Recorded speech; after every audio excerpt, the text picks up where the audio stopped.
चित्त की 5 भूमियों के विषय। जैसा कि महर्षि पतंजलि के पातंजलि सूत्र में वर्णित है, चित्त की 5 अवस्थाएं हैं।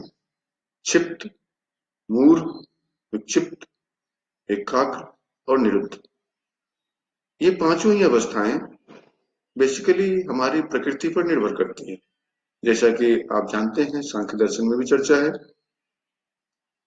प्रकृति त्रिगुणी है। सात्विक, राजसिक और तामसिक, ये तीनों गुण इनमें होने के कारण जो उसकी पहली प्रायोरिटी है अहंकार। पुरुष से प्रकृति के मिलने के बाद महत बना और महत से अहंकार बना। अहंकार 3 तरह के हैं, सात्विक, राजसिक और तामसिक। तो जो सात्विक अहंकार है उससे 5 ज्ञानेंद्रियां, 5 कर्मेंद्रियां और 1 मन बना। जो तामसिक अहंकार है उससे 5 तन्मात्राएं और 5 महाभूत बने। तो इस तरह हम देखते हैं कि प्रकृति के 3 गुण होने के कारण हम सभी व्यक्तियों के अंदर ये तीनों ही गुण हैं। प्रकृति में जितनी भी चीजें दृष्टिगोचर है उन सब में सात्विक, राजसिक और तामसिक तीनों ही गुण हैं। और ये तीनों गुण किसी में सत्व प्रधान होता है, किसी में रज प्रधान होता है और किसी में तम प्रधान होता है। इसलिए उनके प्रकृति के अनुसार चित्त की अवस्थाएं होती हैं। तो जो पहली अवस्था है क्षिप्त अवस्था, वो ऐसे व्यक्तियों की होती है जो अत्यंत ही चंचल चित्त के होते हैं, जिनमें तम प्रधान होता है। रज और सत्व गौण गौण रूप में होते हैं। यह अवस्था काम, क्रोध, लोभ और मोह आदि के कारण होती है, जिससे मनुष्य की प्रवृत्ति अज्ञान, अधर्म, अवैराग्य, अनैश्वर्य में होती है, जो नीच मनुष्यों के लक्षण है। यह चित्त का आध्यात्म अस्वाभाविक धर्म है, जिसमें से प्रबल प्रवृत्तियां अर्थात काम, क्रोध, लोभ और मोह आदि द्वारा क्षिप्त चित्त में भी कभी कभी क्षणिक समाधि हो सकती है। ऐसा कहा गया है कि जो बहुत ही ज्यादा तामसिक व्यक्ति हैं, तो तमस के कारण आप देखते हैं कि जितने भी हरिद्वार ऋषिकेश क्षेत्र में जो ऐसे व्यक्ति जो अर्ध पागल की अवस्था में घूमते फिरते रहते हैं, उनमें तमस बहुत ज्यादा हावी होता है। तो ये कभी कभार उसका जो तामसिक चीजें हैं उसका सेवन करते हैं और इससे उन्हें जो एक हल्के आनंद की प्राप्ति होती है उसे ही वो समाधि समझ लेते हैं। और ये क्षणिक समाधि इस माध्यम से प्राप्त की जा सकती है, लेकिन वह समाधि की एक क्षणिक अवस्था है। और कहने का अर्थ ये कि क्षिप्त चित्त के स्वामी भी समाधि को का रसास्वादन कर सकते हैं। दूसरी जो अवस्था है वो है मूढ़। मूढ़ अर्थात निद्रा और आलस्य वाला चित्त, जिसमें रज प्रधान होता है, तम और सत्व गौण रूप में रहते हैं। यह अवस्था राग और द्वेष के कारण होती है। आप देखते हैं जो आसपास के समूह में लोग हैं उनमें अपने व्यक्तियों, अपने पारिवारिक जनों के प्रति बड़ा राग और बाकियों के प्रति द्वेष। ये राग और द्वेष व्यक्ति के अंदर जो प्रवृत्ति होती है, जिनमें ज्यादा होती है, ऐसे चित्त जो है वो मूढ़ चित्त के स्वामी कहलाते हैं।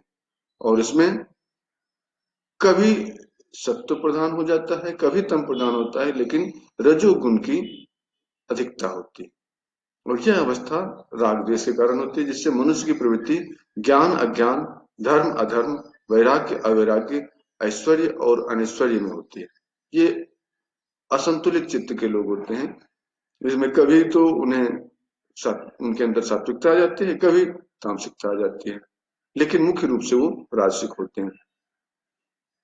ऐसे लोगों को ये ज्यादातर सामान्य मनुष्यों में ऐसे ही लक्षण होते हैं। जब तम सत्व को दबा लेता है तब अज्ञान, अधर्म आदि में, और जब सत्व तम को दबा लेता है तब ज्ञान और धर्म आदि में प्रवृत्ति हो जाती है। तो कभी कभी ये लोग मंदिर चले जाएंगे, कभी अध्यात्म का सेवन करने लगेंगे और कभी मंदिरालय चले जाएंगे, तमस का सेवन करने लगेंगे। तो इस तरह के जो चंचल चित्त के व्यक्ति हैं, उनकी अवस्था मूढ़ चित्त की कही जाती है। यह चित्त अस्वाभाविक धर्म है जिसमें इंद्रियां विषय मुक्त होने से मूढ़ चित्त में कभी कभी क्षणिक समाधि हो सकती है।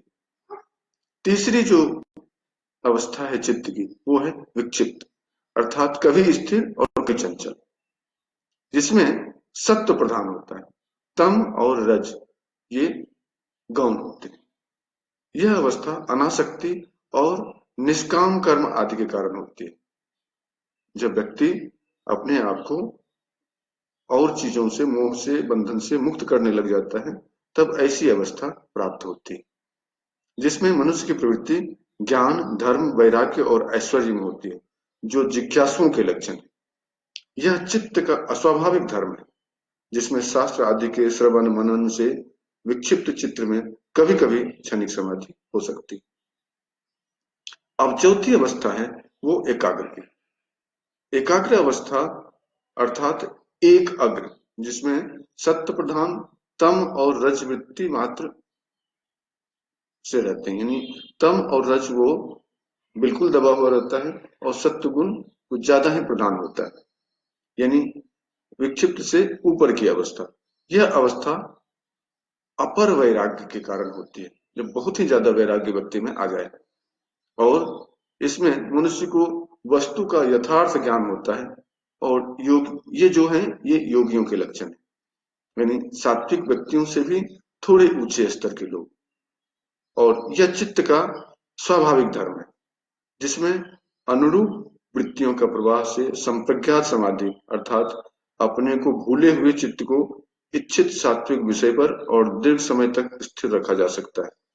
इसमें वितर्क, विचार, आनंद और अस्मिता संप्रज्ञात समाधि के 4 अवतार भेद हैं।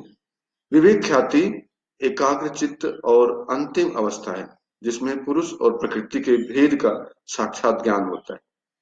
समाधि एक सात्विक वृत्ति है जो आवरण और विक्षेप को निवृत्त करती है।